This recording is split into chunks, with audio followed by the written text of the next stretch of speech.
Well, hello everyone, and welcome back to the Great Ace Attorney Chronicles. Previously, we finished the first game in this anthology, and now, before we begin the second and final game, we have some bonus episodes to do. I have no idea what to expect from these, but I will say that I'm hoping they're kind of short. It would be great if I could knock out multiple of these, at least 2 per video. Oh, like, imagine if, they're over 1 hour long and you can't save during them. Oh, that'd be bad. Or if you, finish one in, 40 minutes and then I just want to end the video because there's no way I could finish the second in that same video and all that, but, I guess there's really only one way to find out, so... The Rants Magazine, Episode 1, in the Defendant's Antechamber. In the first of 8 escapades, Ryunosuke finds 2 troublemaking witnesses from his earlier trial having a battle of words in the defendant's antechamber, leading to a real tongue lashing. Also, I'm pretty sure these aren't canon, I think. So they're just for fun, I think. I guess we'll find out. This escapade includes spoilers about the first game's story. Oh, I'm so glad it's telling me this. I'll keep an eye out for these. If anything mentions, the second game, I'll be sure to back out.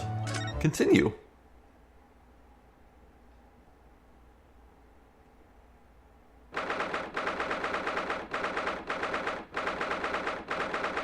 November.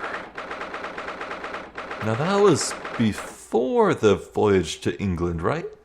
I think? Oh, it's this man. Just look at my priceless treasure now.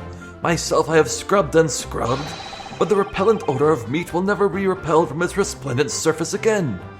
Yeah, as it happened, Yasunosa hid the coin that he was trying to buy under the meat to try and steal it in the restaurant they were eating at. Huh. But you have it back in your possession at least. You should be grateful, old man. How dare you? Excuse me, but I'd just like to get at that zabuton cushion there if I could. Oh. Rest assured, you miserable military malefactor, this is not over. Incarceration awaits those who would defraud a senior citizen for his priceless treasures. Watch your tongue, old man. Mark my words, I won't. Sorry, Sergeant, but could I just get at that zabuton cushion there as well? Oh. I won't go to jail, never. Imagine if I did. The very next day, my boy would starve without the chain of command in place to provide for him. Using that child to protect yourself? Myself, I call that abstinent cowardice. Oh, really? And who just employed the old, poor, defenseless senior citizen's tactic, The only way to fight an enemy who's using underhand tactics is with a tit-for-tat strategy. Sorry to interrupt again, but I just need to get at that Western-style cushion there on the sofa. Enough of this insubordination. What do you want, man? Oh, please don't mind me. Oh, do my eyes deceive me, or is this the wide-eyed criminal from the trial before? Wide-eyed, perhaps, but criminal, no. What is this unhealthy fascination you exhibit with the seating arrangements of others, Why were you peering under the cushion of this upholstered seat? Oh, well, the thing is... Any luck? Did you find it? It's him in the flesh. No, sadly not. I don't think it's here, Kazuma. You really are a liability, Ryunosuke. Report! At once! Have you lost something, is that it? Yes, we were just on our way to a party to celebrate my friend's victory here when... I realized that my university pin badge was missing. A university pin badge, you say? Yes, from my collar here, you see? Affirmative. Uniforms must be kept in prime condition at all times. A missing badge is unacceptable. I thought if I looked around it would probably turn up somewhere. Like the old tale of the Koban coin and the steak. A parable of which I am acutely aware. But I've exhausted my search now, really. The only logical conclusion is that someone must have stolen it. Don't look at me! I don't just find any old metal objects irresistible, you know. Imagine what would happen if little Trooper Ado here swallowed something like that. I'm afraid we'll have to give up, Ryunosuke. Still, if you tell the office your student number, they should be able to issue you with a new one. What's the matter? Don't tell me. Yes, I don't remember my student number. I don't believe it. I mean, this is the second time you've lost your badge, isn't it? Third, actually. If you didn't think you could remember it, you should have made a note of it somewhere. I told you that until I was blue in the face the last time this happened. Yes, I do seem to remember someone telling me something along those lines. It was you, was it? You can't even remember who told you that you needed to remember it? Well, student numbers are 6 digits, Kazuma. Who could remember 6 whole digits? Yume isn't exactly a law-established university, you know. All of our numbers are still rather low. In fact, they only use the last 3 digits. Well, that might help, I suppose. That might help? Ryunosuke, it's only 3 digits you need to remember, just 3. Sorry my brain is such a disappointment. I sympathize greatly, I can't remember anything either. Yes, well, anyway, young man, myself, I was greatly impressed with you in the courtroom today. Oh, you mean me? A lawyer already before you've even graduated, and such a loyal friend to this one. This one? What's that supposed to mean? Oh no, I still have much to learn. In fact, that was brought home to me in no uncertain terms only last year. My Achilles heel was spectacularly exposed by my best friend here. Indeed. What? By me? This is the first I've heard about it. Yes, by Ryunosuke Naruhodo. You can't have forgotten, surely. It was last summer, at the speech contest. The speech contest? Oh, that. Contestants had to take to the stage and deliver a public address on any subject they chose. You were competing to give the most compelling and powerful speech. And yours was great. It made a huge impression on the audience. Obviously, since I was a budding student of law, I was determined to win. And sure enough, one by one my opposition fell. When I reached the final at last, I came up against you. Yes, so you did. Not being rude, but when I first laid eyes on you, I thought to myself, this cheeky, wide-eyed no-hoper is out of his depth. He's going to be a pushover. That's your version of not being a rude, is it? Well, I paid for my complacency, because it brought on that humiliating defeat. Defeat? How were your ranks compromised? My speech was going very well. I had the audience in the palm of my hand. They hung on me at my every word. And then, when I came to the very last line... Yes, what happened to the very last line? It was supposed to be a climactic end. Unfortunately, I completely fouled it up. Never. You mean you stumbled on your words? spectacularly. Even now, I can't believe I ruined it. Well, what on earth did you say, man? Ryunosuke, you'd better say it. I still can't get my tongue around it. Sure, of course. I can still recall it perfectly.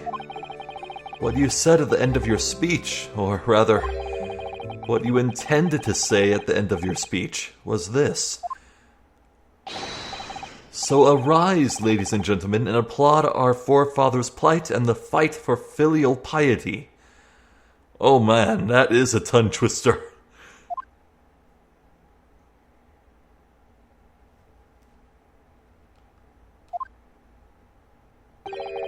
And what went wrong?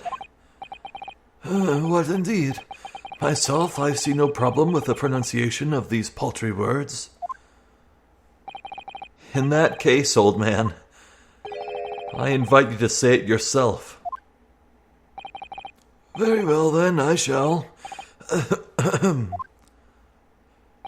So arise, ladies and gentlemen, and applaud our forefathers' plight and the fight for filial pile.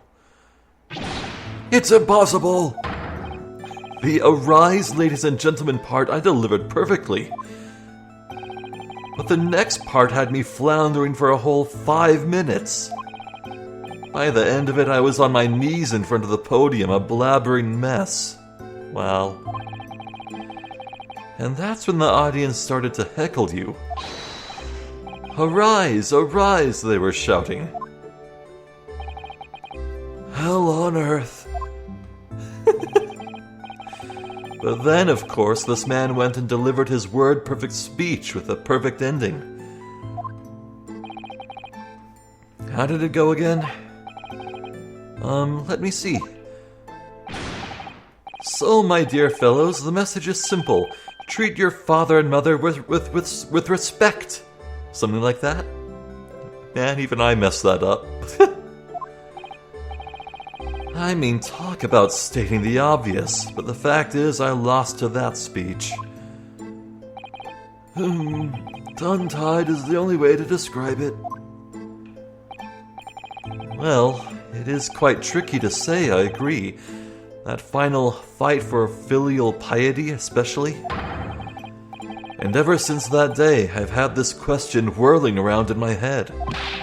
Why did our forefathers choose such an awkward phrase? Was it to mock their children? I mean, it should never have been called filial piety in the first place. Arg! Oh, wait, did you get it wrong? At least you're going to Great Britain soon. It might not come up much there.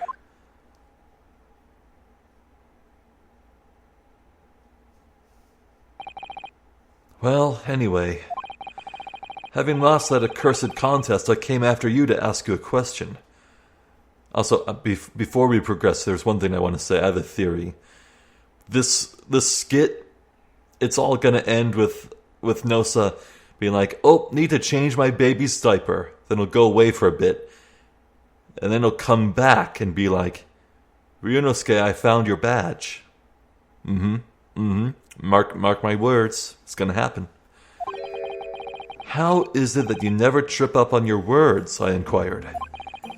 And you just gave me a broad smile and said, speaking fast is my hobby. I mean, really? What kind of a hobby is that? Do you think you could take your hand off your sword? Besides, it's just a way to pass the time. After that, you started talking at me 10 to the dozen, like you were possessed almost. Honestly, you can't imagine the shock I suffered that day. You really can't. You're right, I really can't. Speaking fast is just the sort of hobby I'd expect a civilian like you to waste his time on. Well, you have to practice, of course, but there are some simple things to start with. Like this famous one, for example. Swift samurai swords swipe silently sideways. Oh yes, even a decrepit tongue in an alien frame such as mine can find its way around that one. I've no doubt. It's just a bit of fun, really. I can't imagine anybody would struggle to say it. Isn't that right, Kazuma?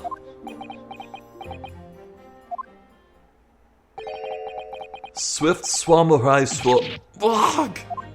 A blabbering mess by word, too. It's not just the samurai. Every good soldier needs to be able to handle a sword. That's why I've been busy teaching Ido the finer points of swordplay.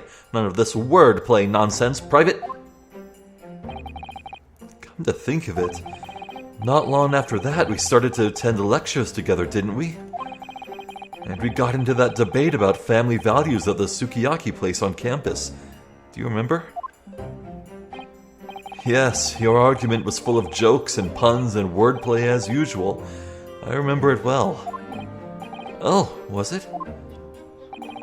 In any case, I swore that I would never let myself forget the shock he gave me back then. And as a symbol of how seriously I took that oath, I decided to wear this, my red Hachimaki headband. Oh.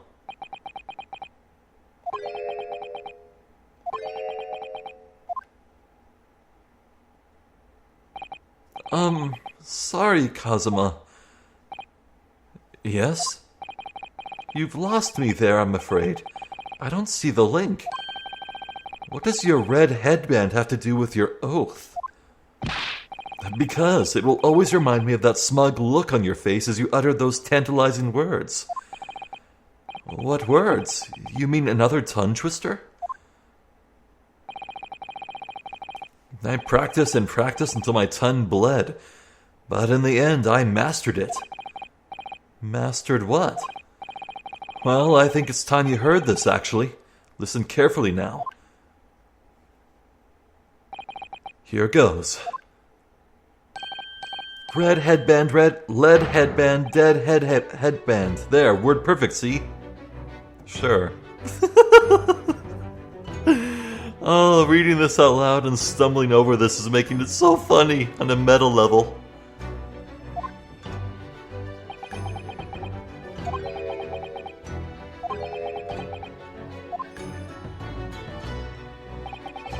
I'd actually been meaning to ask you about that. About the story behind your headband, I mean. Well, now you know, so that I'll never forget the shock and humiliation of that day. That's why I wear this red headband every single day without fail. Well, I don't know exactly how much of a shock you think you had back then, but it can't be more than the shock you've just given me now. What do you mean? Well, I'm sorry to have to tell you, but the tongue twister I said didn't go the way you seem to have remembered it. Huh? It's just as famous as Swift Samurai Sword, so I can't believe you don't know it, really. It goes, red bread pan, lead bread pan, dead bread man. Wait, what? Bed bread ugh! Seems I've knocked some wind out of that headband of yours.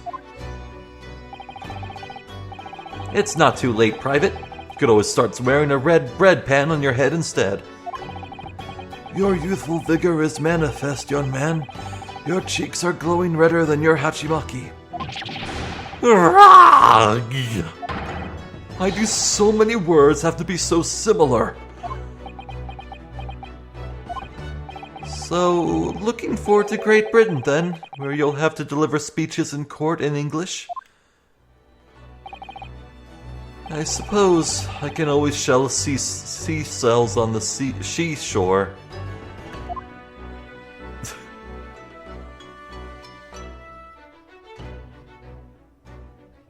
Oh, that was great.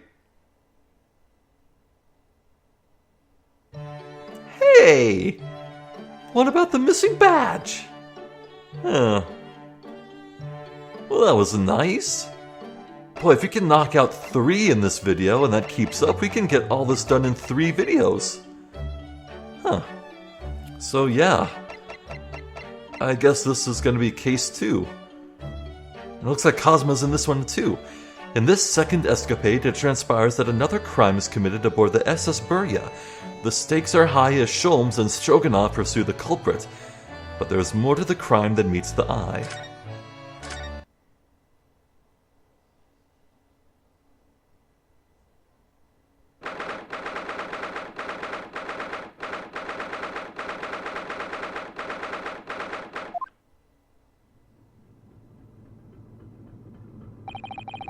It's almost 2 weeks now since we left Japan.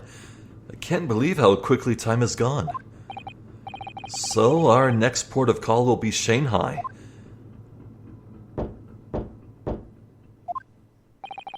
Who's there? Who could it be at this hour?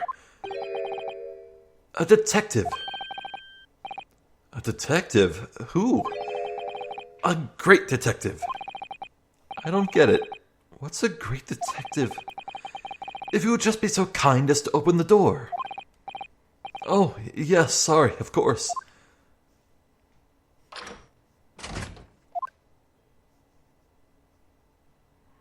My God.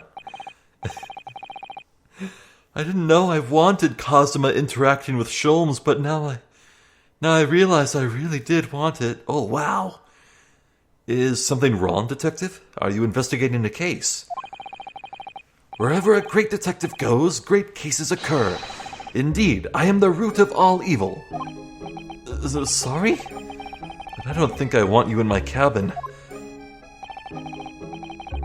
Under our very noses on the steamship, a terrible theft has just occurred. What? You noticed, I presume, the brief power failure a short while ago.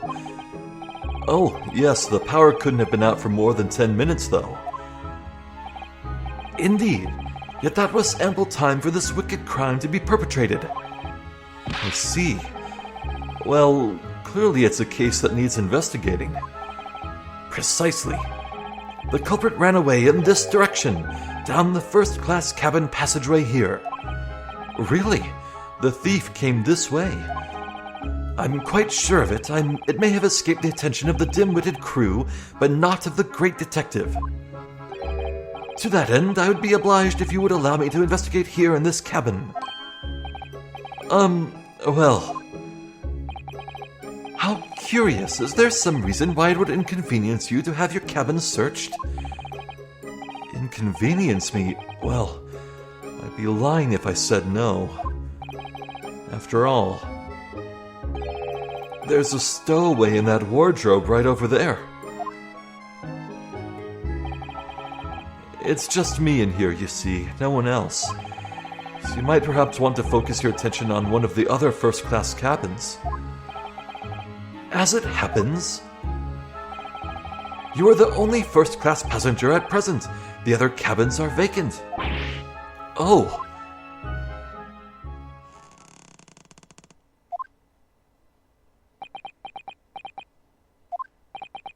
Did that rather tragic rumbling of the stomach arise from within you, my good fellow? Of course, as I said, I'm the only person in here. It's not long until dinner now, so perhaps we could do this afterwards? I do apologize, sir, but it is of the first importance that the investigation is not delayed. Now, if you'll excuse me. Wait, where did he go? How did he suddenly move all the way over there? Yes, without a doubt, if the culprit were to be hiding in this cabin, it would have to be inside this wardrobe. I shall need to examine this wardrobe thoroughly. I presume you have no objection. I'm sorry, but I'm going to have to decline. Really, you won't find any... Achoo! Achoo!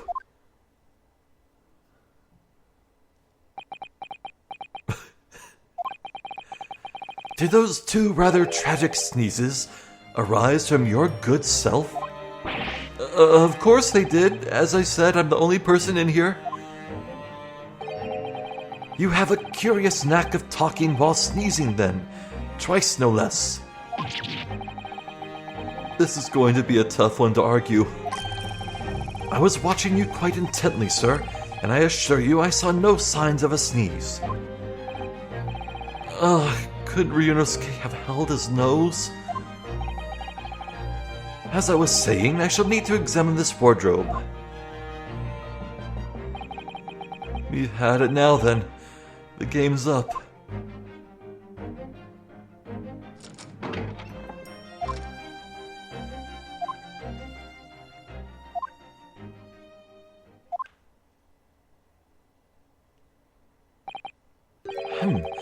Nobody hiding in there, it seems. What? What? You seem surprised. No, not at all. Yes, I am. He was in there for sure. I shut the doors on him myself.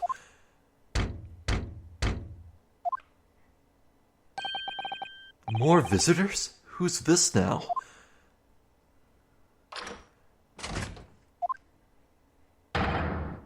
Excusing me. Oh, Seaman Stroganoff. Sorry for disturbing, but crime had been committed on board ship. Yes, I heard. A terrible theft, apparently. How do you know this? Oh, well, the detective here just informed me, you see. Detective? Yes, I assumed you must have asked him to investigate. Detective, could you... Where did he go? I must ask you to cooperate with investigation into this crime, fully. Oh, he's glaring at the wardrobe already. Is he hiding in there now?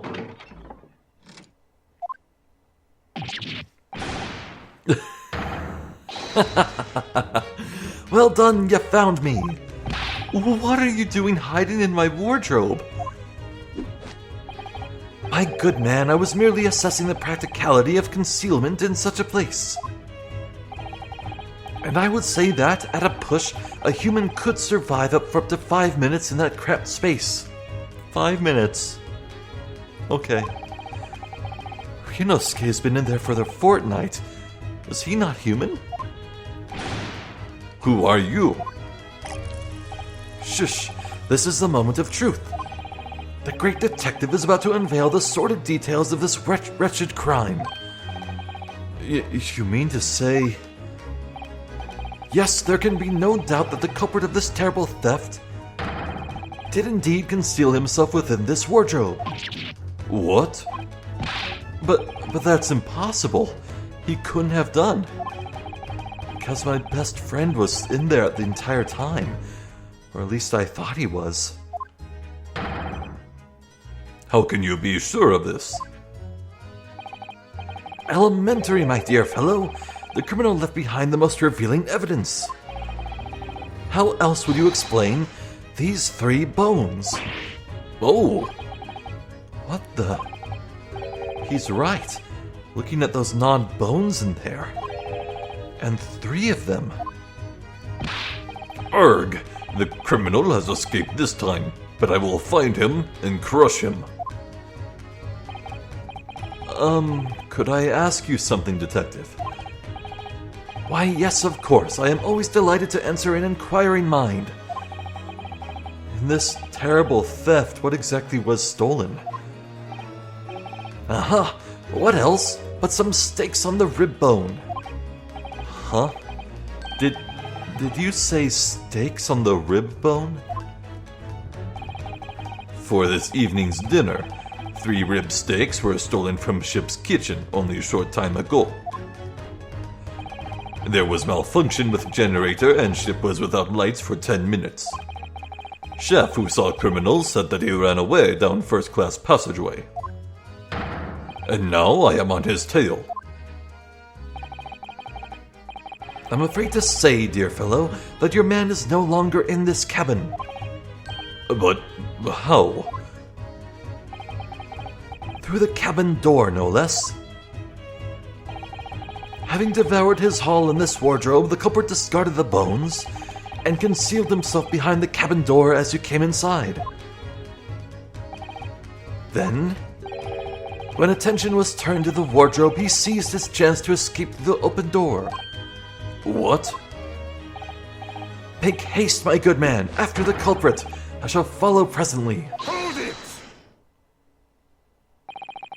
Something troubles you, sir. Oh, something troubles you, sir. I think maybe criminal is not running away at all. What are you suggesting? Now I know where the dog is buried. Mr. Asogi. Me? Da, when I think that you are culprit, everything is falling in places. The criminal who that disappeared in first-class passageway, the bones in the wardrobe. All clues are pointing their fingers at you. Don't be ridiculous. I would never. Yes, of course. I established at once that you couldn't be the perpetrator of this crime. You did? Why? How are you so sure? My dear fellow, there are but two things in this world on which one can rely with total certainty. What two things? The first is the word of a great detective, and the second... The second is the tragic rumbling of an empty belly. Oh, not again.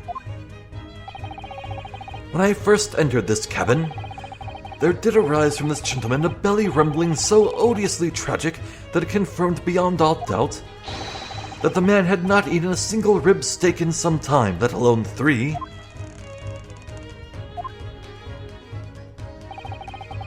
Why do I have to suffer this humiliation when I've done nothing wrong? Curses, I will catch this thief. He cannot have gone far. Indeed, assuming he decided against a post-meal constitutional swim. Well, if you will excuse me now, my apologies for upsetting your evening.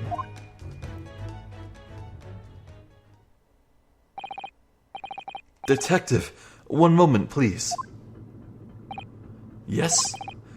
That was a most remarkable deduction. Perhaps you'd be kind enough to tell me your name? It quite slipped my mind. You have been talking with the one and only... Herlock Sholmes. I see. Well, I'm Kazuma Asogi. I'm a student on my way to Great Britain. Pleased to make your acquaintance, Mr. Asogi. Oh, and before I forget... Yes? I feel I should warn you. Live cargo is strictly forbidden in this vessel. So you would do well to conceal the stowaway currently lying low under your bed as carefully as possible. Oh my god. Oh. Under the bed? I bid you farewell then, Mr. Asogi.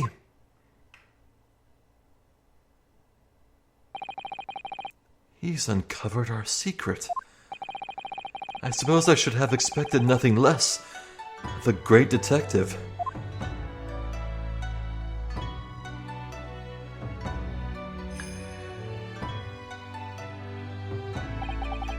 Now then.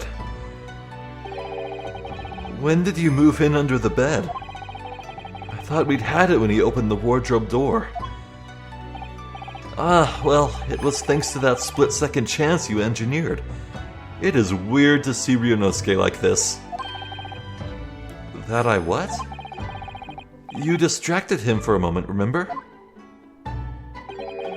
When you suggested that he investigated the other cabins instead.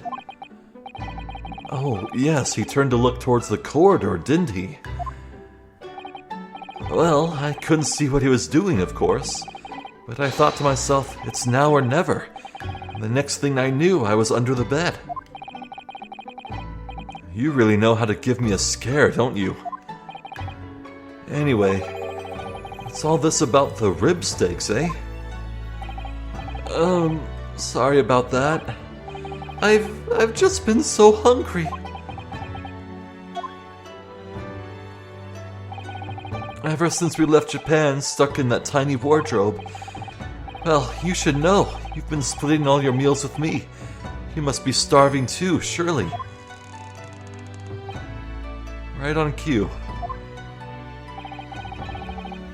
And there was that power cut before, wasn't there? For about 10 minutes. So it was then. I caught a whiff of the most delicious smell. And I thought to myself, it's now or never. Next thing I knew, I had that steak in my hands. This man just can't help getting himself into trouble. Well, alright, you were hungry. But 3 steaks? Thanks to you, 3 crewmen are going to go without tonight, I imagine. No, it was just the one. What? I only took 1 rib steak from the kitchen, that's all. But I don't understand. Hey, I'm not that selfish. If I'd stolen 3 steaks, I'd at least have tossed 1 your way. I'm not your pet dog. Well, in that case, who stole the other 2? Ah, do you think... could there be a ghost on board? A meat-loving ghost? There can only have been a single bone in the wardrobe when Ryunosuke moved to hide under the bed. Which means that the other 2 bones can only have been put there by one very flesh-and-blood person.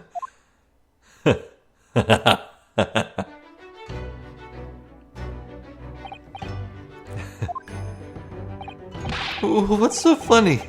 We're on a haunted ghost ship. A great detective, a great mischief maker. Shake, shake. Either way, I think I'd like to spend a little more time getting to know that man. The great Airlock Sholmes. Well, that was cute.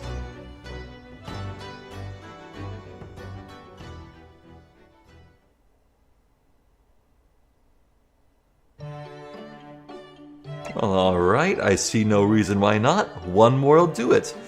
At the British Supreme Court. This escapade takes place as Ryunosuke and Susato visit Lord Strongheart to report on the outcome of Mr. Natsume's trial. They find a flustered Inspector Gregson attempting to solve a very taxing problem before his time runs out.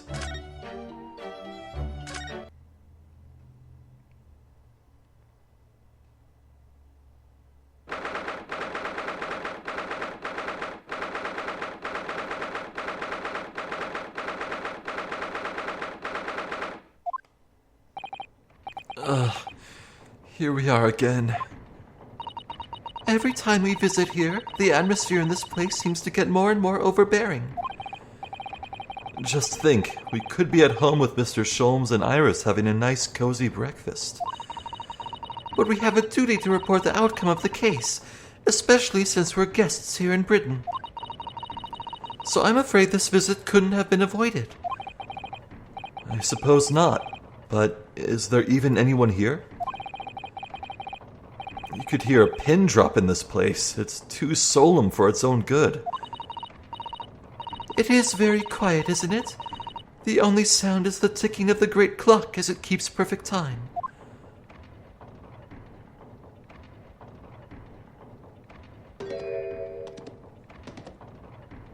Huh? Is that a horse galloping? What was that, I wonder? The usual comforting sound of the clock seems to have been joined by a less comforting shuffling sound today.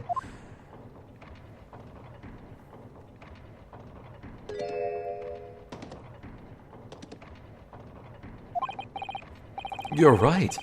Something's disturbing the rhythmical ticking. It sounded rather like an unfit middle-aged man running from pillar to post, clumsily. That is shockingly specific. Who are you calling unfit?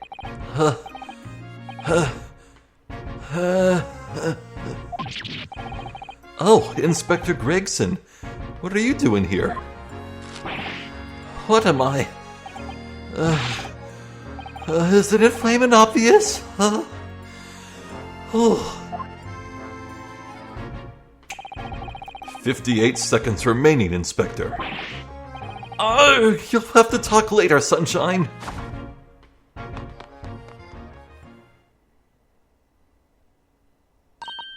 Good morning, Lord Strongheart. Wow, he's really looking fiercely at his pocket watch today. And good morning to you. Business so early in the day? Oh, yes, well, it's about the other day. We are to deliver our report, Lord Strongheart, as our dealings with Mr. Natsume are now over. Ah, yes, the little Japanese man. I've already cast my eyes over Van Zeek's report.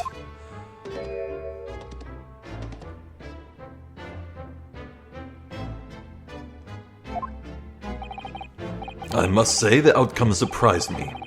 I thank you for a job well done. You are too kind, my lord. It's not here, it's not there, and it's not over there either. He's looking for something? I hope you don't mind me asking, but what exactly is the inspector doing? He's been harrying around between the bookshelves, looking beside himself with worry. He's looking for a particular work, The Lion's Pride. Oh yeah. Now there's an all-too-familiar title.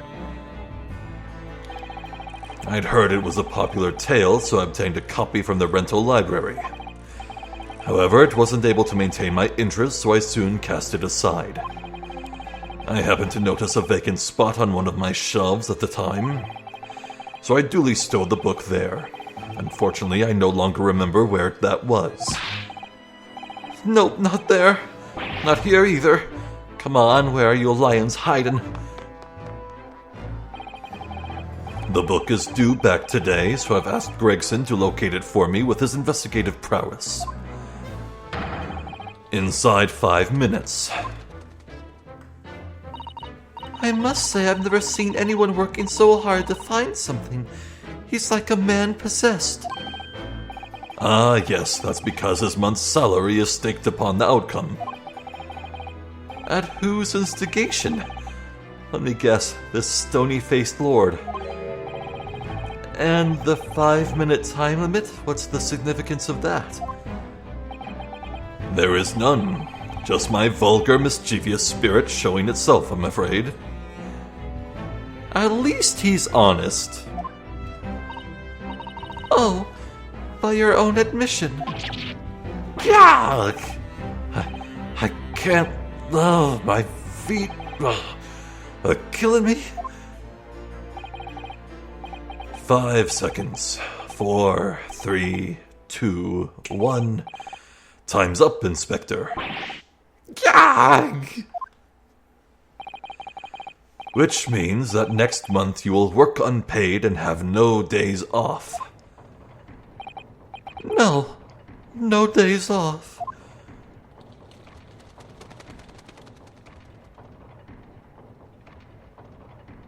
Oh, that poor man.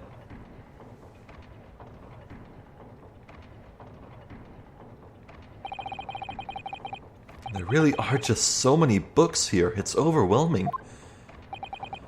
For some, perhaps, I've purchased every book, new or old, on the subject of law from all over the globe. Wouldn't have believed it a few short decades ago. A place like this couldn't have existed. What do you mean, Inspector? When I was a lad, no one ever dreamed of buying books. Oh, I see. Western books are such luxury items, I suppose, with their leather covers and fancy bindings. No, that's not it. Oh. There was a tax on paper, see? On paper? Yeah, I mean, it was abolished about 30 years back now, but it used to be the case.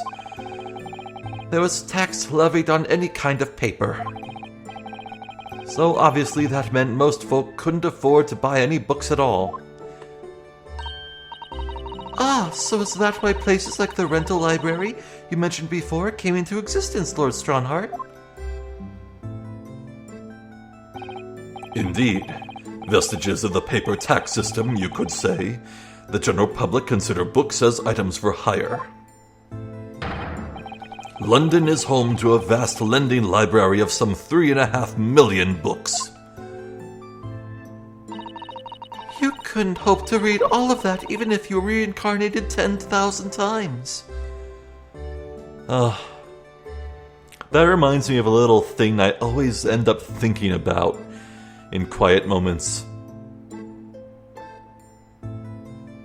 It's impossible to ever consume all of the media humanity has created. You can't read every book, you can't listen to every song, you can't watch every TV show. It's just impossible. And the horrible, horrible thing out there is that somewhere out there in the world, maybe even lost to history, is that one special thing that would be your favorite out of everything.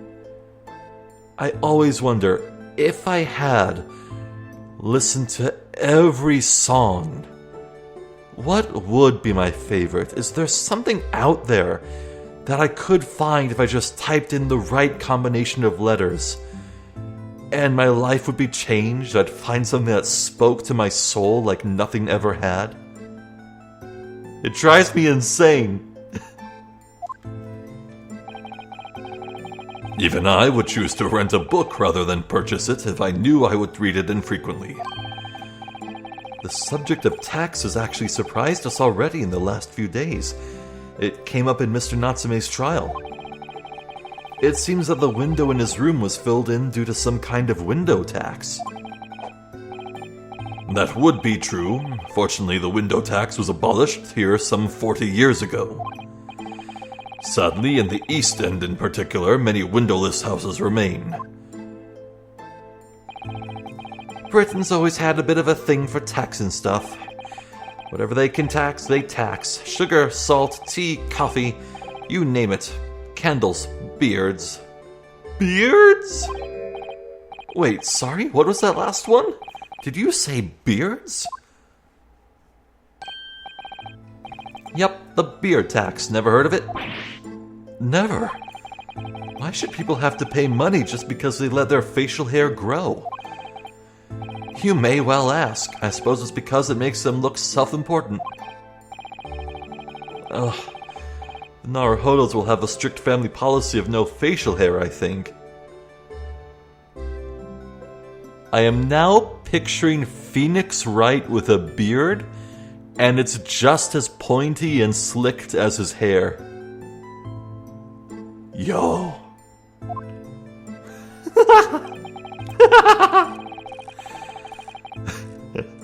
Has got like a Waluigi mustache. Or maybe a Wario mustache is more accurate. No, Waluigi, definitely. Just one bend.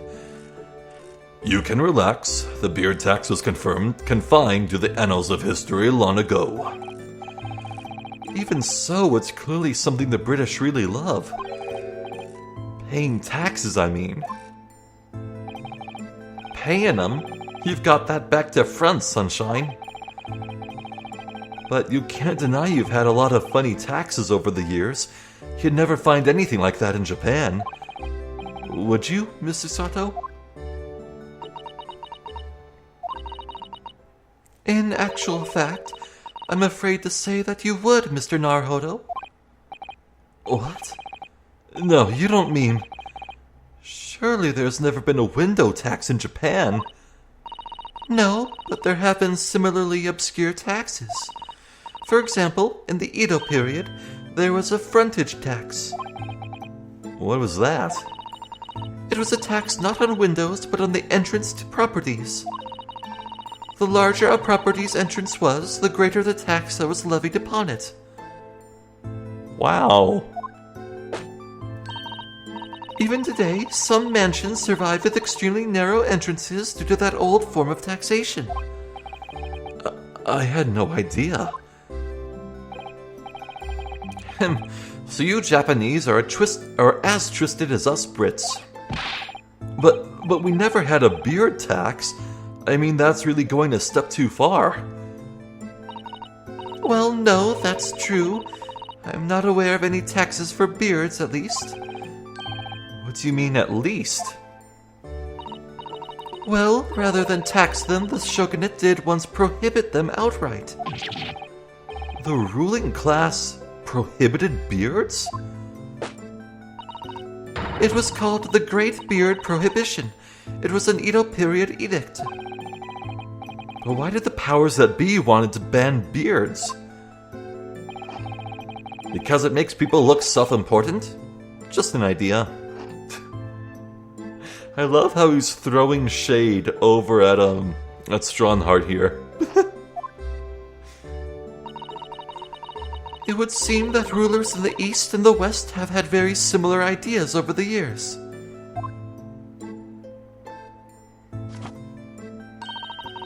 There have been other unusual taxes in our history, even in our current Meiji period. There have? For example, though it was before either of us were born, there was a rabbit tax. There was a tax on those adorable fluffy creatures? Like the one who makes mochi sweets on the moon? Yeah, I love that myth. Over in the West, we see a man in the moon. The Japanese see rabbits making mochi. It's adorable, I love it. Yes, and it was an extremely large tax, too. The government demanded extraordinary sums of money. This just gets stranger and stranger. What was the reason for that bizarre tax, then? God, they offered no explanation for what Ryunosuke just said, did they? I can only imagine someone who doesn't know about the moon rabbit myth or folklore thing and just being bowled the fuck over by that. Well, after Japan opened its doors to the world, there was an unprecedented rabbit boom in the Meiji capital. A boom? Yes, keeping rabbits became hugely popular, and the new species were traded at exorbitant prices. People were even swindled out of all their money for exotically colored rabbits. Like colored chicks, I suppose. Hard to imagine, though. Rabbits are so timid and quiet. Wouldn't have thought one could bankrupt you. So in response to this worrying social vogue, the government imposed a rabbit tax. I suppose they couldn't just ignore the problem. And it worked, because the rabbit boom came to an abrupt end. 6 years later, the tax was abolished. Well, I hate to say it about my own country, but Japan is strange. But there's more. After the rabbit tax was abolished then, of course, society reacted by launching straight into a second rabbit boom. Oh dear. The government didn't think that one through, did they? Your ideas about the world are very much altered by the position you hold in society. If you are responsible for the running of the country, you will feel the need to raise revenue keenly. Without a stable taxation system, the whole country would go down the drain. Well, yes, I suppose so. But some of these taxes... That's precisely why ministers of state use their wiles to invent new and novel ways of taxing the public. Novel ways? Tell me, Mr. Naruhodo, if you were one of my country's statesmen... Me? A British statesman? Yes. What novel tax would you impose? Pray, give us something truly original. Inside 5 seconds. What? Oh, think of something that everyone uses, Mr. Naruhodo, and really squeeze every penny out of the population. That's quite the intense stare. I'm very glad Susato-san isn't in charge.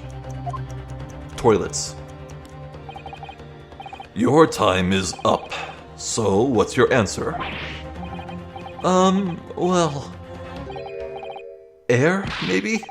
Yes, how about air? An air tax, you say? Oh, well done, Mr. Naruhodo. A truly novel and fiendish idea. Well, everyone has to breathe, so while the population is inhaling air, my government is inhaling money. Blimey, you're a tyrant at heart, eh? A somewhat radical solution to a country's revenue problems, but sadly not an original one. What? No. You mean to say... Surely not. You mean a tax on air has been imposed in the past? It was last century. The finance minister of our neighbor France proposed it. What? If I ever go for a visit, I'm holding my breath. Unsurprisingly, it was strongly opposed by the public and soon scrapped. The minister didn't last long either. What a friggin' idiot. Oh dear. Although clearly that would have been an untenable situation. The public at large are a force to be reckoned with. Don't I know it? How about you, Inspector? What new tax will you impose? Let me see. My first thought is a tax on objections. Sorry? Been hearing of far too many of them recently in court. It's a particular lawyer I have in mind, as it happens. So I think an objection tax could be very handy.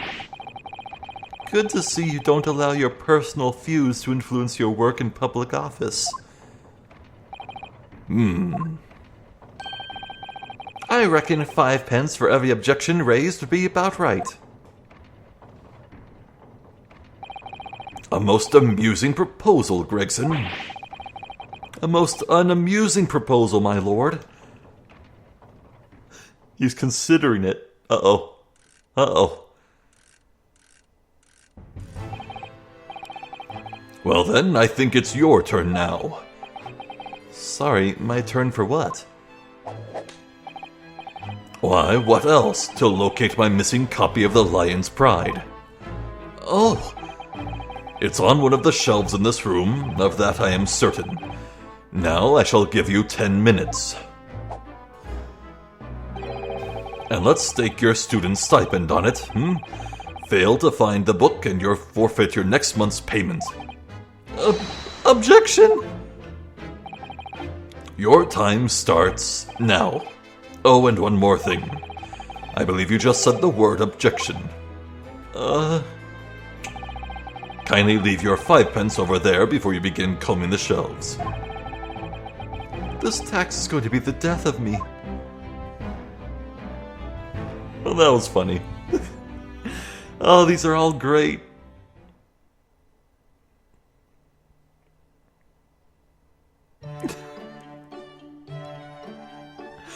Well, hey, that worked out wonderfully. Here we are at the end of one, and it's perfect time for the video to end.